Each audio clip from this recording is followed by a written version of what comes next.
اور پورا ترجمہ بھی نہیں کر رہا ہوں، ترجمہ جا کے دیکھ لینا، 8واں سورہ 24ویں آیت، یا ایھا الذین آمنوا، اے ایمان لانے والو، استجیبوا للہ، اللہ پکارے لبیک کہو، ولی رسول، رسول پکارے لبیک کہو، اے ایمان لانے والو، رسول جب پکارے فوراً لبیک کہو، فوراً جاؤ اس کی بارگاہ میں، رسول جب پکارے اس کی بارگاہ میں جاؤ، لما یحییکم، یہ تمہیں پکارتا ہے زندگی دینے کے لیے، موت دینے کے لیے نہیں پکارتا۔ اے ایمان لانے والو، تم مومن اسی وقت ہو جب رسول کے پکارنے پہ آ جاؤ۔ بھائی توجہ رہے، توجہ رہے، تم مومن اسی وقت ہو جب رسول کے پکارنے پر آ جاؤ۔ یعنی ایمان کی پہلی شرط یہ ہے کہ اگر رسول بلائے فوراً آ جاؤ۔ تو اگر کوئی رسول کے بلانے پہ نہ آئے تو اس کے تقوی پہ بات نہیں ہوگی، ایمان پہ بات ہوگی کہ مسلمان تھا بھی یا نہیں۔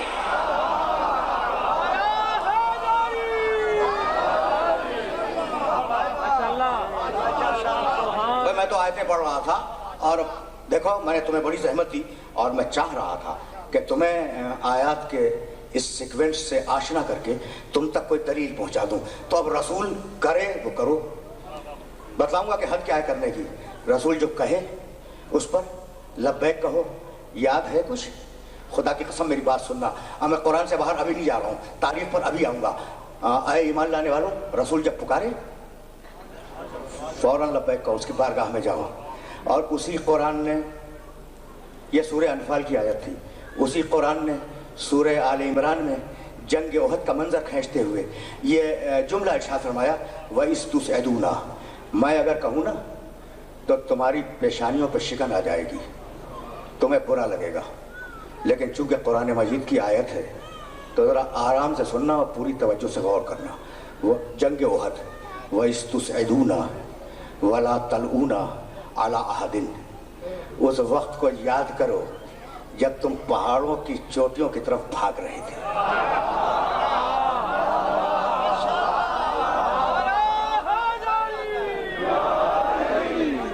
میں نے نہیں کہا، خدا کی قسم قرآن پڑھ رہا ہوں، قرآن ہے۔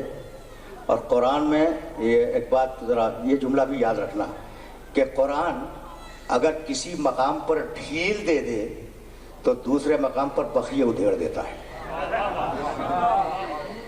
یعنی میں کہنا یہ چاہ رہا ہوں کہ قرآن کہیں مروت کرتا ہے، کہیں مروت نہیں کرتا، یعنی یہ میرا میسج ہے۔ وَإِذْ تُسْعِدُونَ، اس وقت کو یاد کرو جب تم کوہ احد کی طرف تیزی کے ساتھ بھاگ رہے تھے اور چڑھ رہے تھے۔ آگے کا جملہ سنو گے، اللہ بول رہا ہے جو انسانوں کا خالق ہے، وَلَا تَلْؤُونَ عَلَىٰ أَحَدٍ، اور اتنے ڈرے ہوئے تھے کہ پیچھے مڑ کے دیکھتے نہیں تھے۔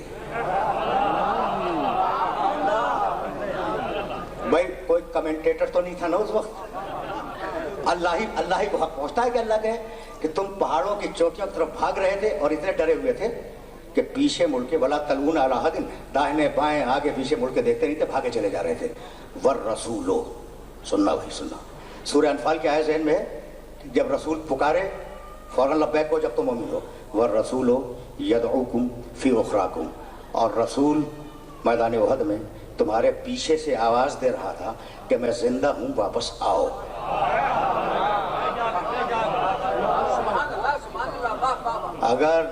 اگر یہ قرآن مجید نہ ہوتا تو میں اپنے سننے والوں کی خدمت میں اس آیت مبارکہ کو ہدیہ کیوں کرتا؟ تو رسول پکار رہے تھے کہ آؤ، بھائی ہے تو یہ، رسول پکار رہے تھے کہ آؤ، اور سورہ انفال کی آیت کہہ چکی تھی کہ اگر رسول کے پکارنے پہ نہ آئے تو مومن نہیں ہو۔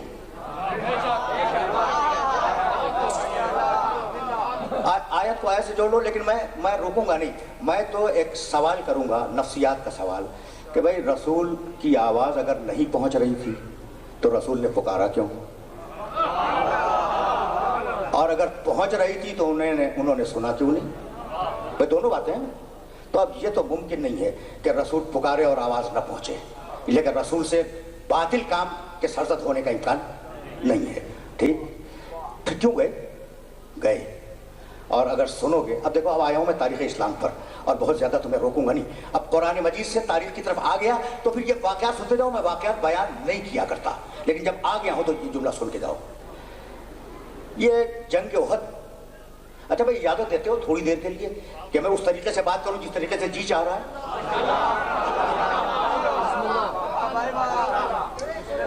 دیکھو یہ جو احد ہے اسے جا کے دیکھنا، اللہ تمہیں حج کی توفیق دے، عمرے کی توفیق دے، جا کے دیکھنا۔ حضرت حمزہ کی قبر مطہر کی بیک کے اوپر وہ پہاڑی درہ آج تک موجود ہے جس سے مشرکین نے حملہ کیا تھا۔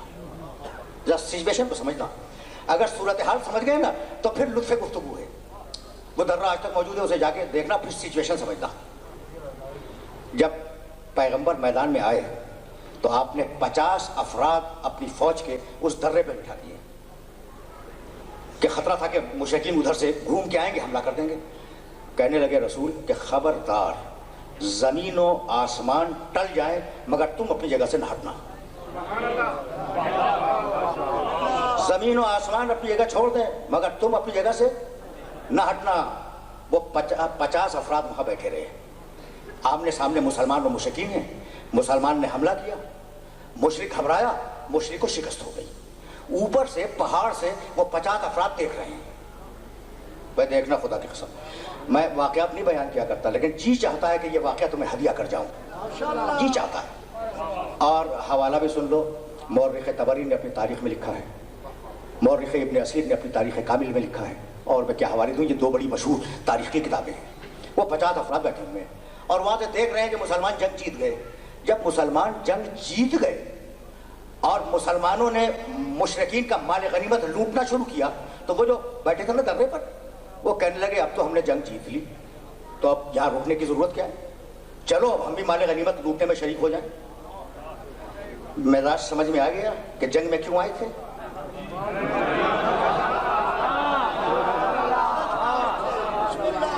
بہت سیدھی بہت صاف باتیں اپنے سننے والوں کی خدمت درج کر رہا ہوں۔ مزاج سمجھ میں آ گیا نا؟ چلو مسلمان تو جیت گئے، مال غنیمت لوٹ رہے ہیں تو اب ہم بھی شریک ہو جائیں۔ 50 میں سے 2 نے کہا کہ نبی یہ کہہ کے گئے تھے کہ زمین و آسمان ٹل جائیں، اپنی جگہ سے نہ ہٹنا۔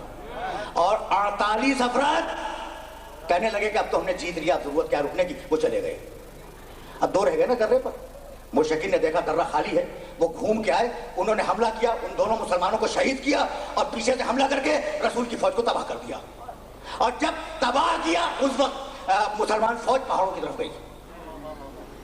سمجھ لیا تم نے؟ بھائی رسول نے کہا تھا 50 افراد سے کہ نہ ہٹنا، ان میں سے 2 نے عمل کیا، 48 چلے گئے۔ کتنے فیصد نے عمل کیا؟ 2%، 98% چلے گئے۔ لوگ کہتے ہیں کہ اگر غدیر میں علی کی مولایت کا اعلان کیا تھا تو سب نے کیوں نہ مان لیا؟ بھائی 98% کہا کہ تو ہم جنگ احد میں دیکھ چکے، سمجھ رہے ہو بات کو؟ 98% کہا کہ تو ہم جنگ احد میں دیکھ چکے۔ تو اب مجھے جملہ کہنے دو، رسول نے کہا تھا نہ ہٹنا، رسول نے کہا تھا نہ ہٹنا، مسلمان اپنے قیاس پہ ہٹ گیا تو قیامت تک کے لیے اصول دے دیا کہ جب بھی حکم رسول کے مقابلے میں اپنے قیاس پہ عمل کرو گے جیتی ہوئی جنگ ہار جاؤ گے۔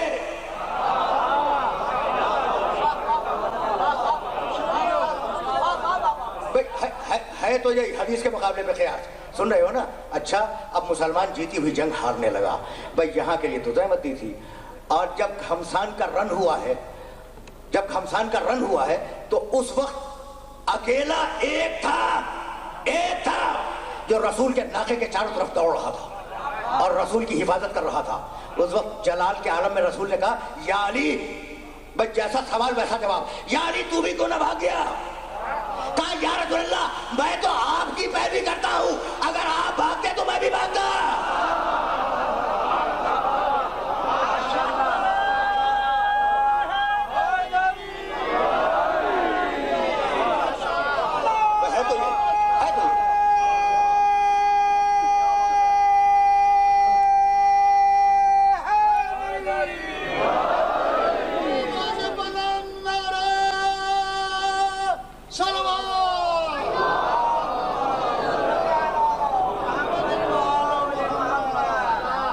بڑے نازک مرحلے پہ لے آیا ہوں، یہ واقعہ سمجھ رہے ہو نا؟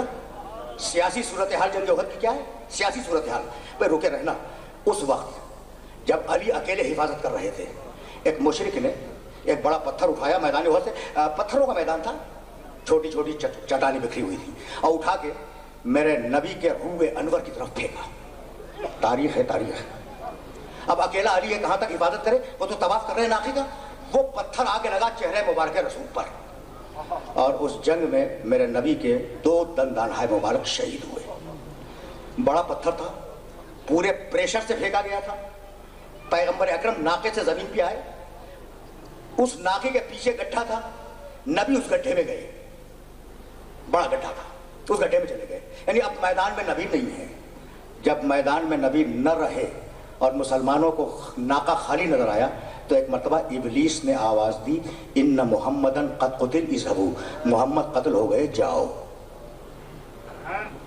محمد قتل ہو گئے، جاؤ۔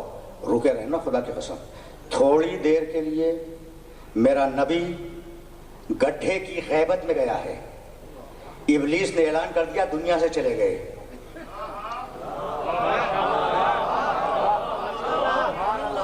تھوڑی دیر کے لیے نبی یعنی ہادی کہہ لو غیبت میں گیا، ابلیس نے اعلان کر دیا مر گئے۔ ابلیسیت سمجھ میں آئی کہ ہادی اگر غیبت میں چلا جائے تو ابلیسیت اس کی موت کا اعلان کر دیتی ہے۔ یا علی اب تم کیا کرو گے؟ بھائی توجہ رہے، ایک مرتبہ علی نے ناقے کو خالی دیکھا، بے اختیار جس لگائی، گڈھے میں گئے۔ بھائی توجہ رکھنا، خدا کی قسم، ابلیس کہہ چکا ہے محمد مر گئے، جاؤ۔ علی گڈھے میں گئے، جانے کے بعد ایک ہاتھ میں تلوار ہے، جانے کے بعد ایک ہاتھ سے نبی کو اٹھایا، نبی کو اٹھانے کے بعد کندھے پہ رکھا، کندھے پہ رکھنے کے بعد جست ماری، احد کے میدان میں آئے، ایک ہاتھ میں تلوار ہے، ایک ہاتھ سے اٹھایا، کہا لشکر والو میرا نبی مرا نہیں ہے، زندہ ہے۔